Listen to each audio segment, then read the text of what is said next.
Welcome to my YouTube channel. आज class 10th का chemical reaction and chemical equation का lecture 3 start कर रहे हैं। हमने इसके पहले वीडियो देख चुका है और उसमें हमने रिएक्शंस के बारे में बात की। केमिकल रिएक्शन को कैसे लिखें, केमिकल रिएक्शन क्या है, केमिकल इक्वेशन क्या है, केमिकल इक्वेशन को बैलेंस कैसे करें, है ना। इन सारी चीज़ों की यदि आपको जानकारी लेनी है तो आपको लेक्चर फर्स्ट और लेक्चर सेकंड देखना पड़ेगा। वहाँ पे आपको केमिकल रिएक्शन और केमिकल, है ना, इक्वेशन के बारे में ढेर सारी जानकारियाँ मिल जाएंगी। वहाँ पे हमने टाइप्स ऑफ केमिकल रिएक्शंस भी बात किया है। लेकिन आज के टॉपिक में हम कई नई रिएक्शंस के बारे में बात करेंगे, है ना। जैसे कि आज हम बात करने वाले हैं किस पे, एक्सोथर्मिक रिएक्शन पे। एक्सोथर्मिक रिएक्शन क्या है, ठीक है। हम बात करेंगे इंडोथर्मिक रिएक्शन क्या है, ठीक है। उसके बाद हम बात करेंगे आपका ऑक्सीडेशन क्या है। उसके बाद हम बात करेंगे रिडक्शन क्या है। उसके बाद अपन बात करेंगे रेडॉक्स क्या है। और रेडॉक्स के बाद हम बातें करेंगे किस पर, कोरिजन पे, कि कोरिजन क्या है। कोरिजन के बाद अपन बात करेंगे, ठीक है, लास्ट टॉपिक रेंसिडिटी पे, रेंसिडिटी। इस सारे टॉपिक पे चर्चा आज हम करेंगे। एक्सोथर्मिक पे, इंडोथर्मिक पे, ऑक्सीडेशन पे, रिडक्शन पे, रेडॉक्स पे, कोरिजन पे, रेंसिडिटी पे, ठीक है। इसे हिंदी में बोलते हैं एक्सोथर्मिक को ऊष्माक्षेपी, इसको बोलते हैं ऊष्माशोषी, इसको बोलते हैं ऑक्सीकरण, इसको बोलते हैं अपचयन, इसको बोलते हैं रेडॉक्स, इसको बोलते हैं कोरिजन माने संक्षारण, रेंसिडिटी विकृति गंधिता,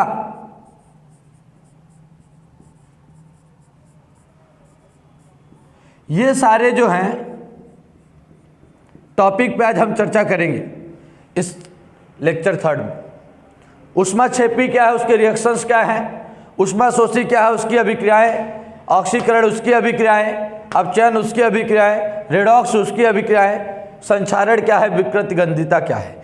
इन सारे टॉपिकों पे आज जोरदार चर्चा करने हम लोग जा रहे हैं और स्टार्ट कर रहे हैं एक्सोथर्मिक और एंडोथर्मिक से। चलिए, आप भी तैयार हो गए होंगे, ठीक है। एक्सोथर्मिक और एंडोथर्मिक पे जब हम बातें करने जाएंगे तो देखिए, ये जानते हैं कि एक्सोथर्मिक क्या है, एंडोथर्मिक क्या है। तो ध्यानपूर्वक देखिए, एक्सोथर्मिक क्या है। जब किसी रिएक्शन में जो हीट होता है बाहर निकलता है, यदि किसी रिएक्शन में इमिट होता है, ठीक है। जब किसी भी अभिक्रिया में जो ऊष्मा होती है वो बाहर निकलती है, मतलब ऊष्मा का उत्सर्जन होता है, ऊष्मा का उत्सर्जन होता है, मतलब प्रोडक्ट साइड में उत्पाद के पक्ष में ऊष्मा बनती है। ऐसे रिएक्शन को हम एक्सोथर्मिक रिएक्शन कहते हैं। आप बोलेंगे कैसे सर, बताइए, थोड़ा सा समझा कर बताइए इसको। बिल्कुल ध्यानपूर्वक देखिएगा, आप एक्सोथर्मिक रिएक्शन पे हम चर्चा करने जा रहे हैं जिसमें ऊष्मा बाहर निकलती है, उत्पाद के साइड ऊष्मा लिखी होती है। ध्यानपूर्वक देखिएगा, हमने ले लिया, ठीक है, क्या ले लिया, रिएक्शंस है अपने पास, नाइट्रोजन और हाइड्रोजन को ले लिया। नाइट्रोजन हाइड्रोजन बनाते हैं अमोनिया, लेकिन वहां पर हीट निकलती है, हीट बाहर निकलती है। इस रिएक्शन को हम क्या बोलते हैं, एक्सोथर्मिक रिएक्शन बोलते हैं। वहां पे हीट बाहर निकलती है, एक्सोथर्मिक रिएक्शन कहलाता है। आपको पता है चूना है, उसमें पानी मिलाते हैं, कैल्शियम हाइड्रोक्साइड बनता है, हीट बाहर निकलती है। बोलिए, एक्सोथर्मिक रिएक्शन है कि नहीं, ठीक है। जब भी कोई रिएक्शन हो और प्रोडक्ट साइड में हीट बने, हीट का फॉर्मेशन हो, ऐसे रिएक्शन को एक्सोथर्मिक रिएक्शन कहते हैं। नाइट्रोजन हाइड्रोजन आपस में मिलकर के अमोनिया बनाता है, हीट निकलती है। नाइट्रोजन यहाँ पर 2, हाइड्रोजन यहाँ पर 3 दूनी 6, तो यहाँ भी लिख दीजिए 3। यहाँ पे कैल्शियम 1, ऑक्सीजन 2 और हाइड्रोजन 2, इसका मतलब 2 ही होता है, मतलब 2 ऑक्सीजन 2 हाइड्रोजन होल ट्वाइस। तो इस प्रकार से एक्सोथर्मिक रिएक्शन का मतलब होता है एक ऐसी रिएक्शन जिसमें हीट बाहर निकलती है, हीट प्रोडक्ट साइड में बनती है, ऐसी रिएक्शन को हम एक्सोथर्मिक रिएक्शन कहते हैं। और एक्सोथर्मिक का मतलब आप समझ गए कि एक ऐसी रिएक्शन जिसमें हीट का इमिशन होता है, हीट बाहर निकलती है, ठीक ना, हमको प्राप्त होती है हीट, ऐसी रिएक्शन को हम एक्सोथर्मिक या ऊष्माक्षेपी अभिक्रिया कहते हैं। एक ऐसी अभिक्रिया जिसमें ऊष्मा का उत्सर्जन होता है, ऐसी अभिक्रिया को हम एक्सोथर्मिक रिएक्शन कहते हैं। अब आता है एंडोथर्मिक रिएक्शन, एक ऐसी रिएक्शन जिसमें हमको ऊष्मा देनी पड़ती है। आपको पता है ये कैल्शियम कार्बोनेट है, अब इसको तोड़ना है तो हमने इसको हीट दे दिया, और जैसे हीट दिया तो ये कैल्शियम ऑक्साइड और कार्बन डाइऑक्साइड बना दिया।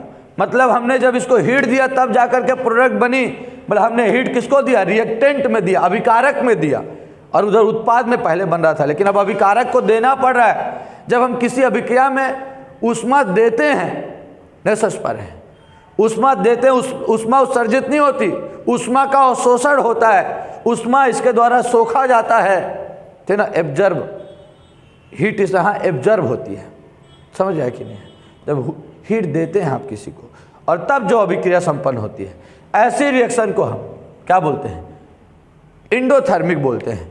एक ऐसी रिएक्शन जिसमें हीट बाहर निकलती है उसे एक्सोथर्मिक, और एक ऐसी रिएक्शन जिसमें हीट देनी पड़ती है, हम ऊर्जा देते हैं, ऐसी रिएक्शन को हम एंडोथर्मिक रिएक्शन कहते हैं।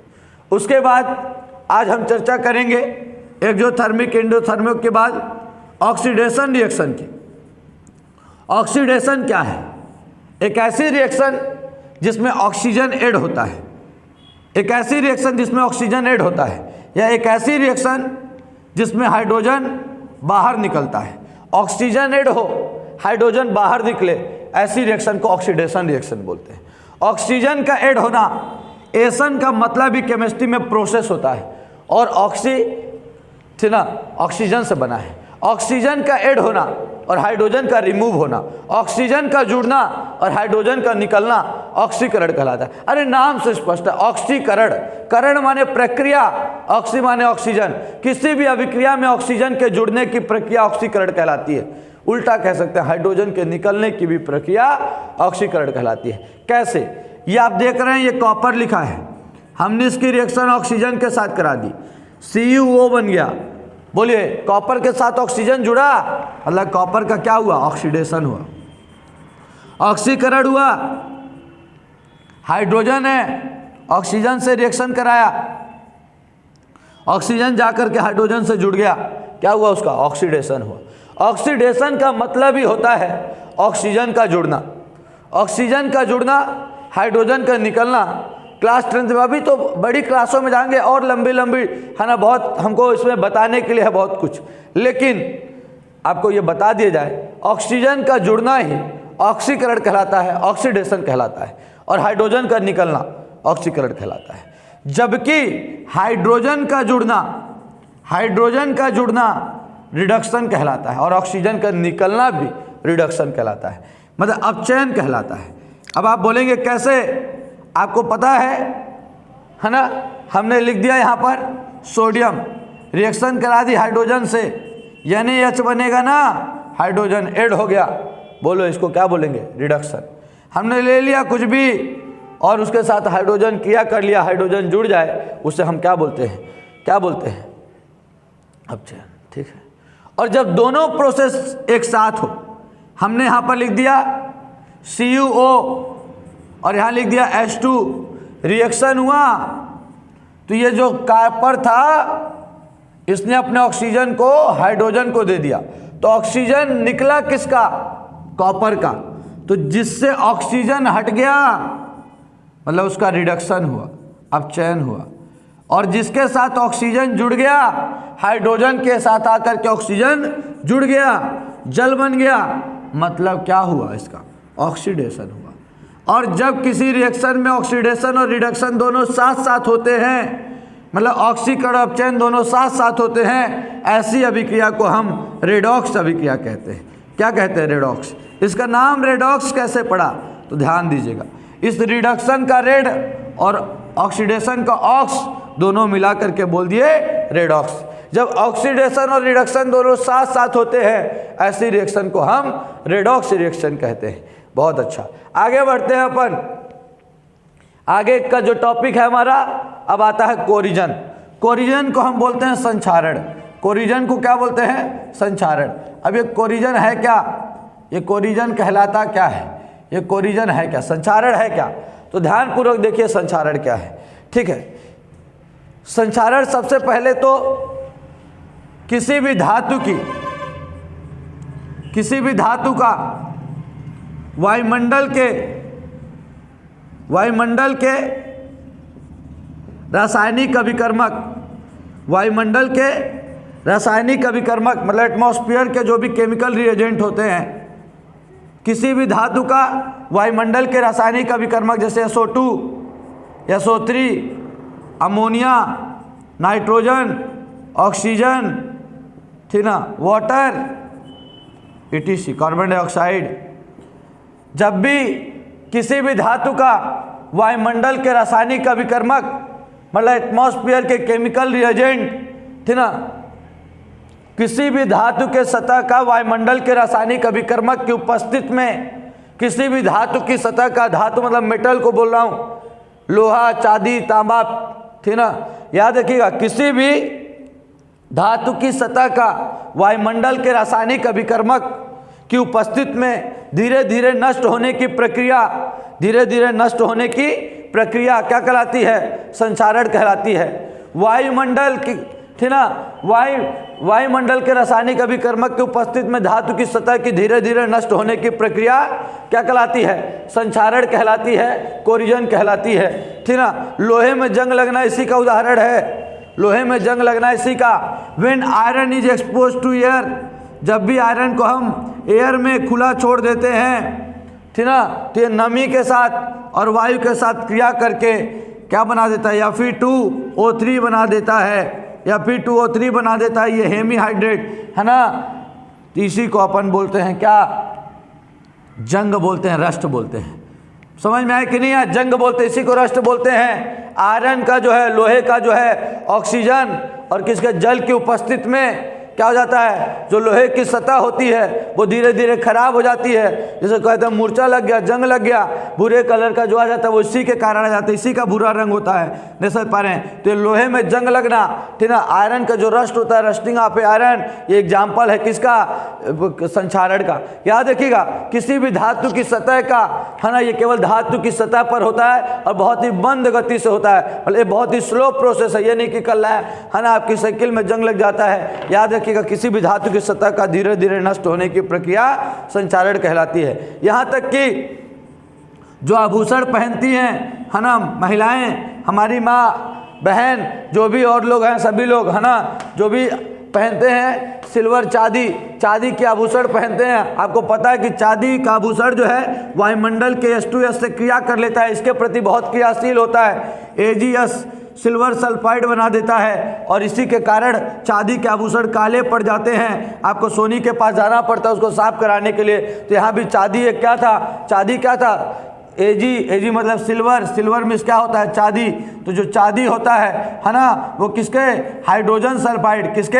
Hydrogen sulphide. ये वायुमंडल में हाइड्रोजन सल्फाइड होता है, उसके साथ क्रिया कर लेता है, सिल्वर सल्फाइड बना देता है और इसी सिल्वर सल्फाइड काले रंग का होता है। इसीलिए जो भी गहने पहनती हैं चांदी के, पायल, है ना, जो भी पहनते हैं वो सब क्या हो जाते हैं? काले पड़ जाते हैं। क्यों? क्योंकि ये जो आपका जो होता है धातु होता है वो वायुमंडल के रासायनिक अभिकर्मक की उपस्थिति में धीरे धीरे क्या हो जाता है? खराब हो जाता है। उसी तरह से आपका जो है सोना भी हो जाता है ना। उसी तरीके से आपका कॉपर है, आपको पता है कि कॉपर भी किसके साथ? वायुमंडल के सल्फर ट्राइऑक्साइड के साथ क्या करेगा, है ना, सल्फर डाइऑक्साइड के साथ क्या करेगा, कॉपर सल्फेट बना लेगा। इस कॉपर सल्फेट का नीला रंग हो जाता है, नीला रंग। तो कॉपर जब तांबे पर सल्फर के ऑक्साइडों की क्रिया होती है, सल्फर ट्राइऑक्साइड या सल्फर डाइऑक्साइड, इनमें से किसी की, कॉपर को Cu से रिप्रेजेंट करते हैं, जिसे तांबा बोलते हैं, है ना। तो जब भी ये रिएक्शन करता है कॉपर सल्फेट बनता है, और कॉपर सल्फेट नीला, मतलब धातु की सतह खराब हो जाती है, समझ गए ना। इसी को हम बोलते हैं क्या, संक्षारण। अब संक्षारण से बचने के लिए क्या करें, तो आपको पता है पेंट करना पड़ता है, लोहे के ऊपर जो है पेंट कर दीजिए, है ना। याद रखिए, तेल या ग्रीस लगा करके हम संक्षारण से बच सकते हैं, पेंट करके संक्षारण से बच सकते हैं, है ना। आपके में केवल संक्षारण टॉपिक था, तब भी हमने आपको बताया कि इससे बचे कैसे, ग्रीस या तेल लगा करके, या तो पेंट कर करके, या तो बहुत ही इंपॉर्टेंट प्रोसेस है गैल्वेनीकरण, गैल्वेनाइजेशन बोलते हैं इंग्लिश में, गैल्वेनीकरण। अब आप पूछेंगे गैल्वेनीकरण क्या होता है। जो धातु होती है, कोई भी धातु है, उससे अधिक क्रियाशील धातु की परत चढ़ा दो। जैसे जिंक का परत चढ़ा दी हमने, जिंक को लिया और इसके ऊपर जिंक की परत चढ़ा दी जब किसी धातु के ऊपर, तो पहले खराब होगा तो जिंक खराब होगा, और उसके बाद वो पहुंचेगा उस सतह को खराब करने के लिए। इस प्रोसेस को गैल्वेनीकरण कहते हैं। जब हम करेंगे तो बताइए, हमारी करोड़ों की संपत्ति मशीन थी और जिंक हमने केवल 1500 रुपये का खर्च किया, है ना। करोड़ों का ये मशीन और 1500 का जिंक, तो जब ये 1 साल बाद 1500 का ये जिंक नष्ट होगा, तो फिर उसके बाद फिर से दोबारा कर दीजिए, तो आप बोलेंगे करोड़ रुपए का जिंक पोत देंगे हम इस पे, क्या नहीं भाई, ये 1 करोड़ से इसकी भी कीमत धीरे धीरे बढ़ रही होगी। ये 1 करोड़ पहले था, अब ये धीरे धीरे 2 करोड़ होगा, 3 करोड़ होगा, लेकिन जो जिंक है तो इस प्रकार से बड़ी हंसी आई इसमें, है ना। ये गैल्वेनीकरण था। इस प्रकार बचाइए आप, है ना। तो इसके बाद हम देखते हैं लास्ट टॉपिक, रेंसिडिटी, विकृतिगंधिता। विकृतिगंधिता क्या है, याद रखिएगा, खाना हमारा खराब हो जाता है। खाना जो भी हम रखते हैं वो हमारा जो ऑयली, जो तेलीय पदार्थ होते हैं, वो सारे जो है ऑक्सीजन के साथ क्रिया कर लेते हैं और ख़राब हो जाते हैं। उनसे बैड स्मेल आने लगती है, ठीक ना, उनका ऑक्सीकरण हो जाता है। जो भी तेली खाना है, ठीक ना, ऑयल फैट है, कोई भी वसा की चीज़ें हैं, ऑक्सीजन से क्रिया करती हैं और ख़राब हो जाती हैं, है ना, और बदबू आने लगते हैं जो हमारे स्वास्थ्य के लिए हानिकारक होती हैं। इससे ही बोलते हैं विकृतिगंधिता। विकृतिगंधिता मतलब कि जो होना चाहिए उससे बेकार हो गया, है ना, हमारा खाना खराब हो गया, उसका ऑक्सीकरण हो गया। जब भी खाने का ऑक्सीकरण हो जाता है तो वो खाना खराब हो जाता है ना। तो याद रखिएगा, इससे बचने के लिए ही आज आपको पता है कि जो भी फूड पैकेट के अंदर उसको पैक करके दिया जाता है कि उसको ऑक्सीजन ना मिले, ऑक्सीजन ना मिले तो ज़्यादा दिन तक रहे, है ना, और उसके अंदर नाइट्रोजन गैस भरी जाती है। नाइट्रोजन गैस उसको क्या करता है, से बचा करके रखता है, उसको खराब नहीं होने देता, क्योंकि उसका ऑक्सीकरण को रोक देता है। यदि ऑक्सीकरण को रोक देंगे आप तो खाना बच जाएगा। उसी तरह खाना बचाने के लिए अपन CH3COO का भी उपयोग करते हैं। सोडियम एसीटेट को भी मिला दो खाने में तो खाना आपका सेफ रहता है। इस तरह से कई सारे ऐसे हैं जो खाने को बचाते हैं। तो याद रखिएगा, जो भी तेली और जो हमारे वसा युक्त जो भी खाद्य पदार्थ होते हैं वो ऑक्सीजन की उपस्थिति में उनका ऑक्सीकरण हो जाता है, और ऑक्सीकरण हो जाता है तो वो खराब हो जाते हैं। इसी को हम विकृतिगंधिता या रेंसिडिटी कहते हैं। इससे बचने के लिए कई सारे ऐसे केमिकल हैं, जैसे कि आपको पता है कि फूड पैकेट जो होते हैं उसमें नाइट्रोजन गैस भरी जाती है उसको सूखा बनाए रखने के लिए। इस प्रकार से ही हमारा पहला चैप्टर आज क्लास 10 का समाप्त होता है। इससे जुड़े कोई भी प्रश्न होंगे तो आप हमारे कमेंट बॉक्स में कमेंट करिए और हमें बताइए। बहुत बहुत धन्यवाद।